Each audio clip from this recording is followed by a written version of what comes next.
خرسندی بتیه گویی همه بندگان مثل گندم سبسخ کنه خرسندی و خوشبختی و بندگان خدا جان همین رنگ گندم کنه. با دوینه که این مادر عزیز از نایب بختر برنامه نوروزی رادیو آزادی را استودیوی رادیو آزادی در شهر پراگ آغاز میکنیم. درود بر شما و نوروز مبارک. بیننده ارجمند درود و به برنامه ما خوش آمدید. شما را در جریان برنامه به مهمانی این مادر عزیز و مهربانی باختری میبریم به شمال و جنوب، به منطقه های سبز و هم سفید و پربرف تاجیکستان و هم گوشه های دیگری جهان.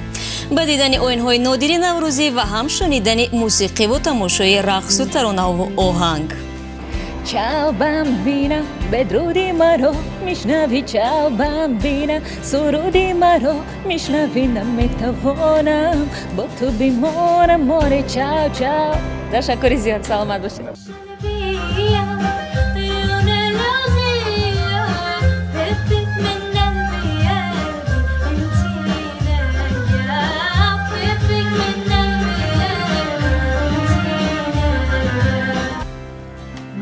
میرقصن، مرچه میرقصن، زنبور میرقصن، همه حیات زنده میرقصن، شادی میکنن.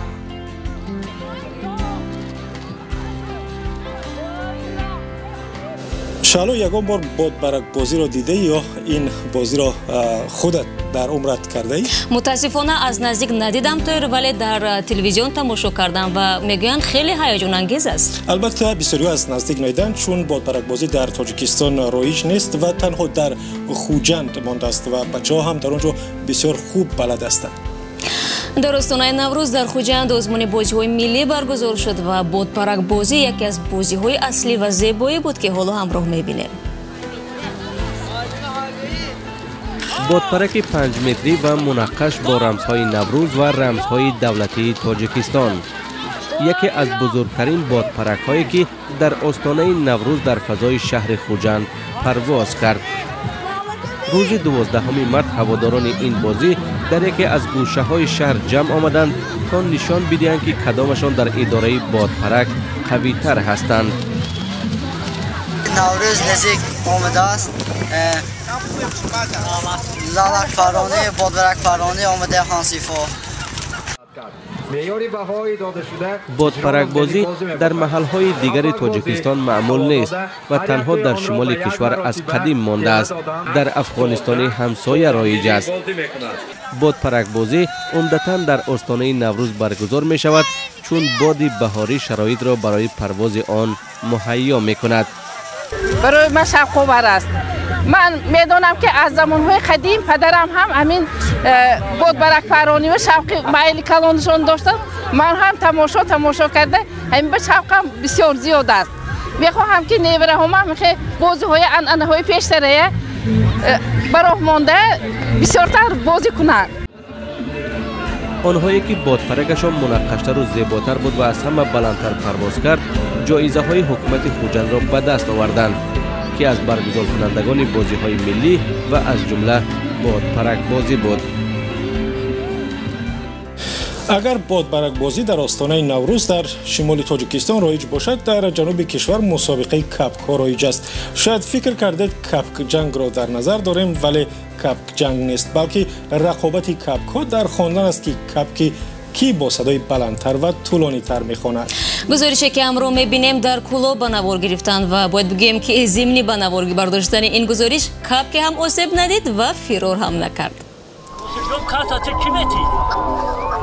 کاغی ما فقط پستا خوردگیاییم، مغزی چورمغز خوردگیاییم، موش، کوکی. خوبی کاغی تا کم تیره تورای. کاغی ما کاغی دارای محمود های، کاغی همی زودای مومنو بود های. بسیار کاغی تا گیجای.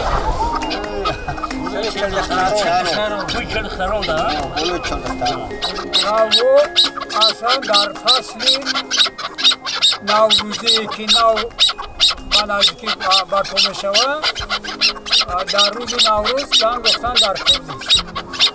فقط آواز همین را گوش کنین، لذت برین، چون که بهار خودش یک فصلی تیزگذر است.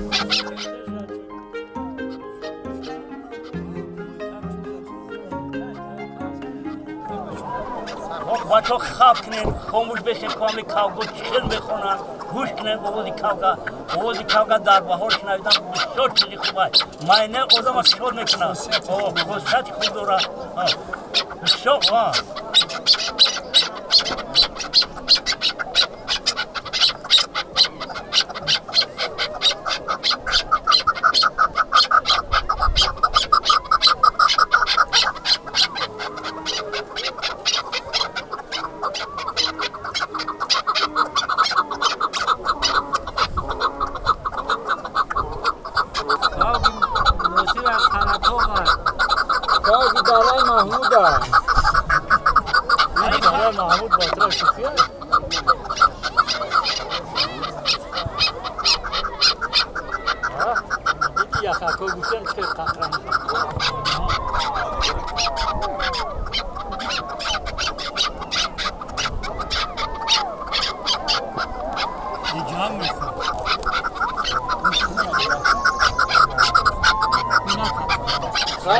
من این سال تربیه خوب نیفتنه که انشالله بهاری دیگه خوب تربیه میکنم با برآمد میکنم من ملول نیستم ای کاو ماوی زودگی ای کاوشا پیشتا زودگی دیگه که برنامه نوروزی رادیو زودی است و چند دقیقه شما را به خارج از تاجیکستان میبریم به سراغ تاجیکان بیرون از کشور و به دوبای که آنجا یاسمینا علیداده و دخترک 13 ساله و با استعداد تاجیک با والدانش زندگی میکند. یاسمینا با صدای زیبا و مهارت آوازخوانی‌اش در چندین برنامه‌های تلویزیونی در دبی و خارج از آن پیروز آمده است و امروز خودش درباره هنر و مهر و محبتش به تاجیکستان نقل میکند. Hi, I'm Yasmina Alidodova and I live here in Dubai. I sing, I act, say.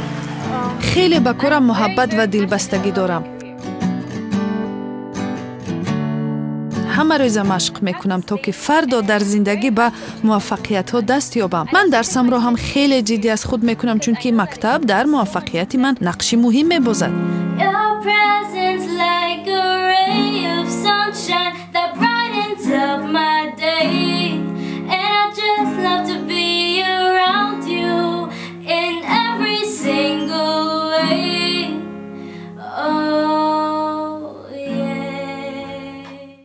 برای رسیدن به مقصد و آرزوها کس باید عاشق کار خود باشد و زیاد کار کند. من همیشه در پی آموزش و شناخت چیزی نو هستم. کارهای سنگین را تجربه می کنم و در حیات همه روزم همیشه در تلاش هستم.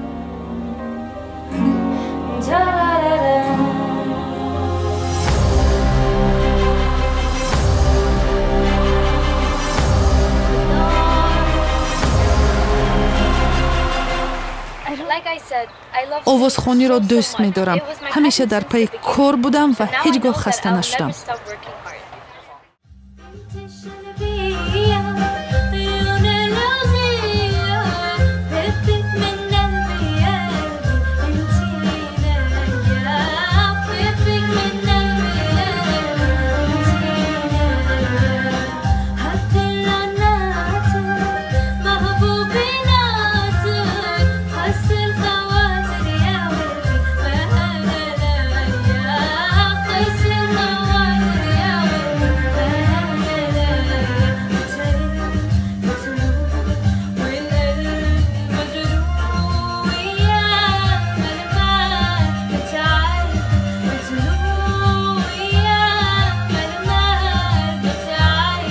اویله ما از 4 نفر عبارت است.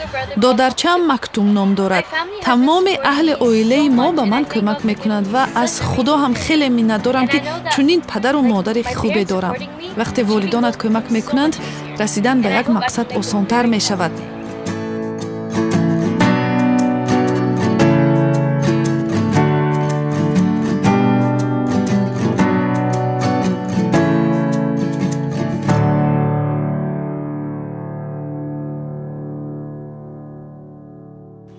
من همین را میدانم که تاجیکستان یکی از بهترین کشورهای دنیا است. مردم ما خیلی مهمان نوازند. احترام همدیگر را به جا می‌آورند. من وطن خود را بسیار دوست می‌دارم و امیدوارم که روز وطنم برای من افتخار کند. من آرزو دارم که هر یک ساکن تاجیکستان برای پیشرفت این کشور خدمت کند و در تاجیکستان همیشه محبت و صلح پایدار باشد.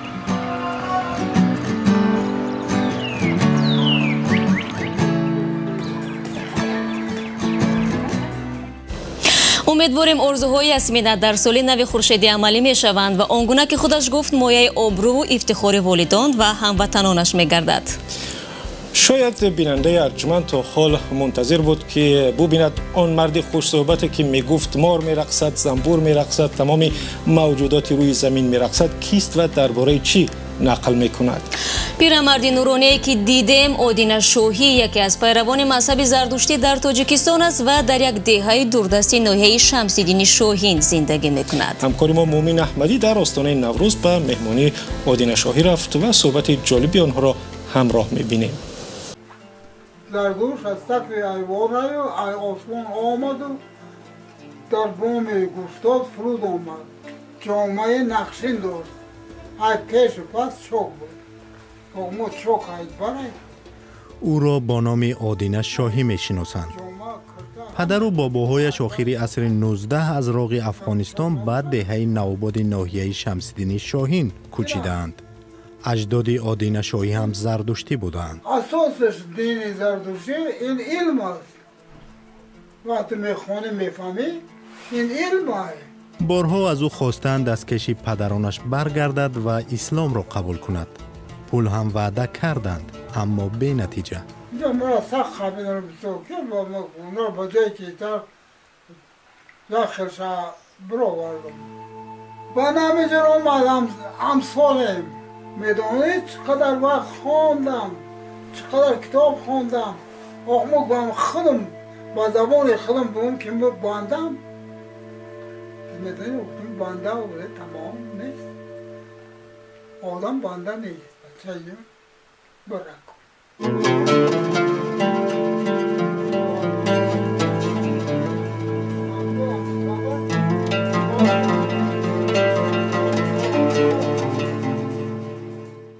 سازی موسیقی می تراشد و در این کارش فلسفه می بیند چون به موسیقی زندگی را تصور نمی کند.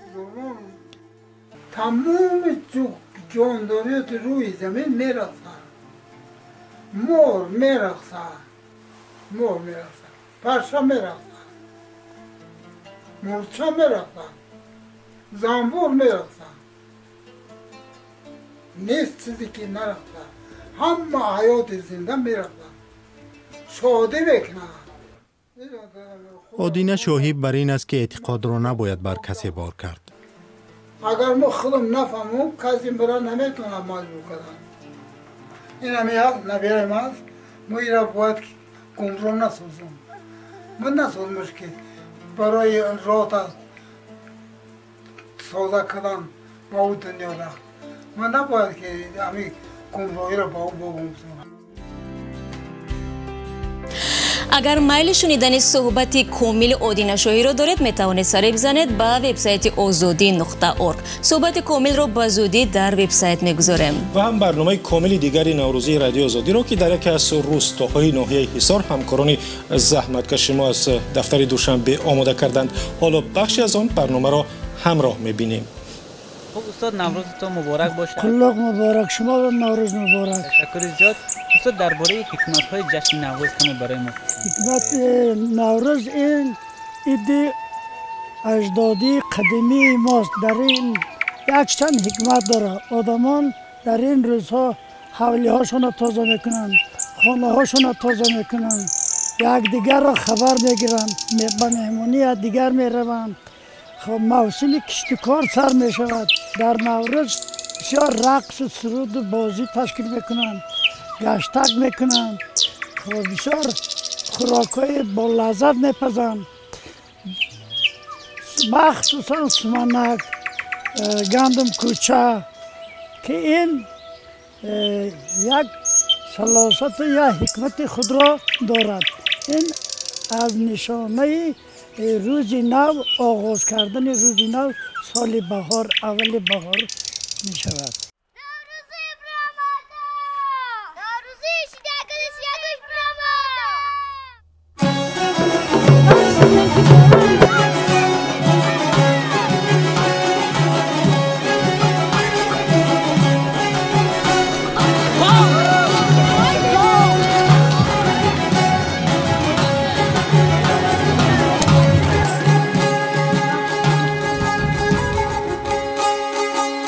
خرسندی بتیا گویی همه بندگان مثل گندم سبسخ کنه خرسندی و خوشبختی و بندگان خدا جان همین رنگ گندم کنه.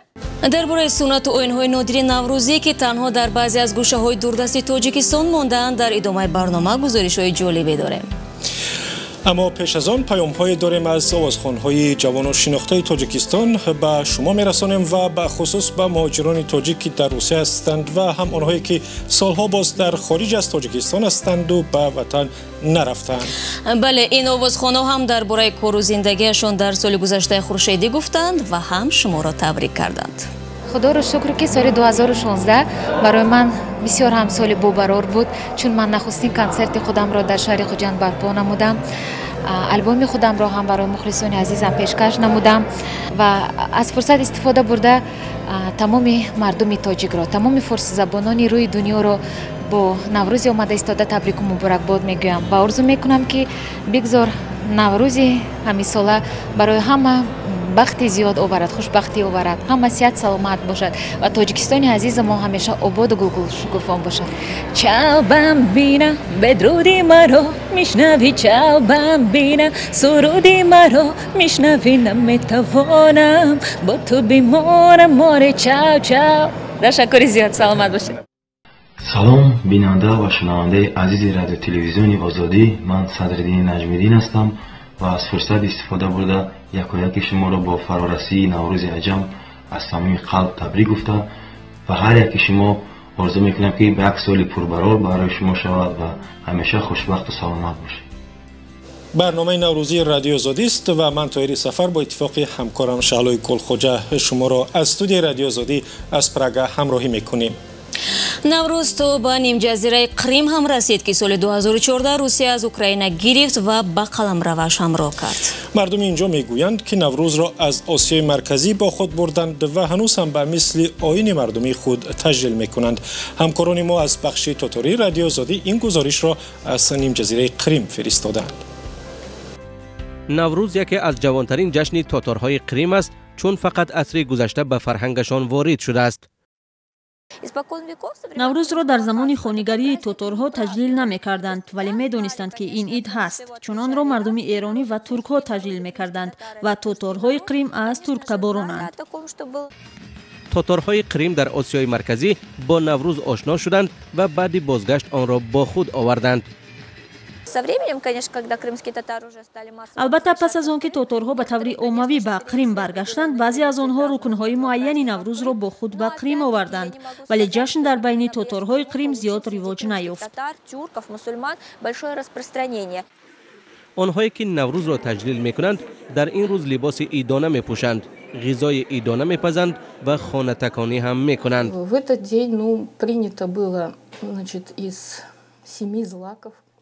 در این روز از 7 نوع غله‌دانه غذا یا کشک می‌پختند. چون بهار نیز می‌رسید، باید همه جا را پاک می‌کردند و خانه‌ها را به ترتیب می‌آوردند.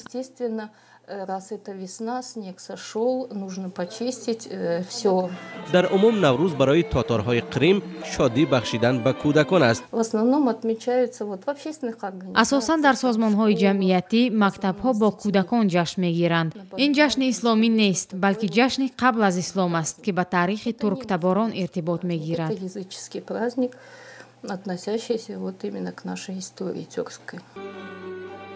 نوروز در عموم به تاتارهای قریم کمک می‌کند که فرهنگ و زبان مادریشان را حفظ کنند.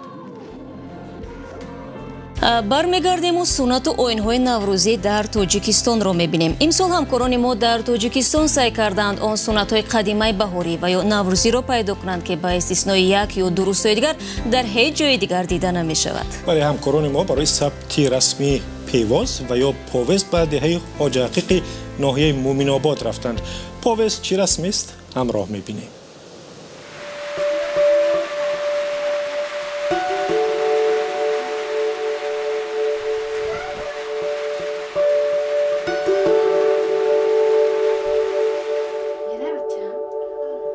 سفربی سحرخیز است. به اعتقاد مردم روستای ملائک در این آوان برکت عطا می‌کنند. سحر با دست روز خسته نیت میکنیم که خدا جان گوای ما نمکیده باشند گوای ما خوب نغز بشن ما را شیری نغز بدن. یاسمن خردسال کرته جشنی به تن کرده چون که زنان ده امروز در خانه آنها پیواز میکشند.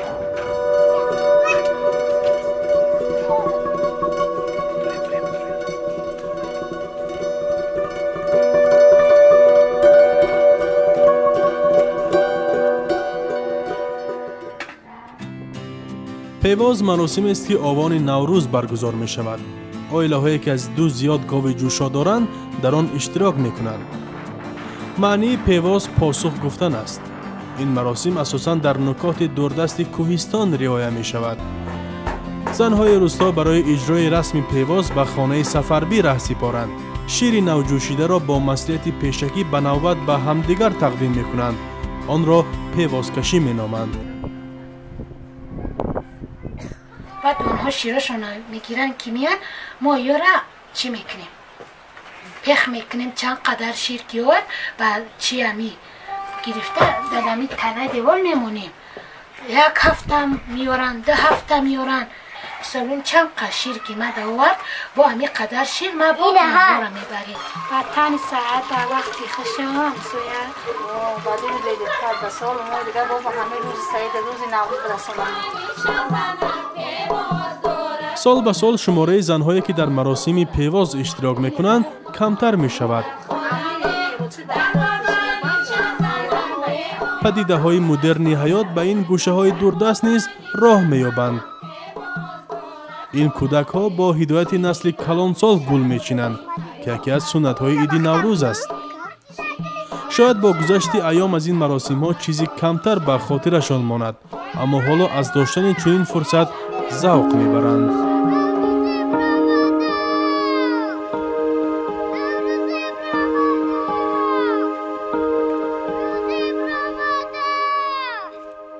واقعا شکفتن گل سیاه‌گوش را علامتی اومدن نوروز هم مینامند و عین گل و با رنگ زرد را گل نوروزی نام میبرند که در روزهای جشنی میشکفد. در تاجیکستان نه تنها گل نوروزی هست بلکه پسران زیادی هستند که نوروز نام دارند. در این بین ما یک دختری را پیدا کردیم که نوروزه نامش نهادند. ما نوروزه را در دوشنبه یافتیم و از او پرسیدیم که به او کی و چرا نوروز نام نهاد و آیا این نام به خودش پسند است؟ سبب اساسی گذاشتن نوروزه برای من آن بود که من در این روز تولد شدم، یعنی 21 مارس، و این نام را اساسا پدرم وقتی که خبری به دنیا آمدن مرا به او کس رسانیدند، آنها گفتند که دخترم با نامش تولد شده است و این بود سبب اساسی که نام مرا نوروزه گذاشتند.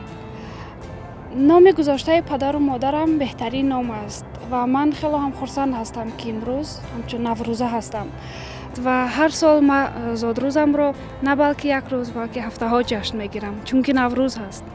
نوروز رو همچون یکی از بهترین جشن‌های ملی خود جشن میگیرم و خیلی هم خرسند میشوم وقتی که الکای بهار میشود و از روزهای اول بهار آمد نوروز را حس میکنم.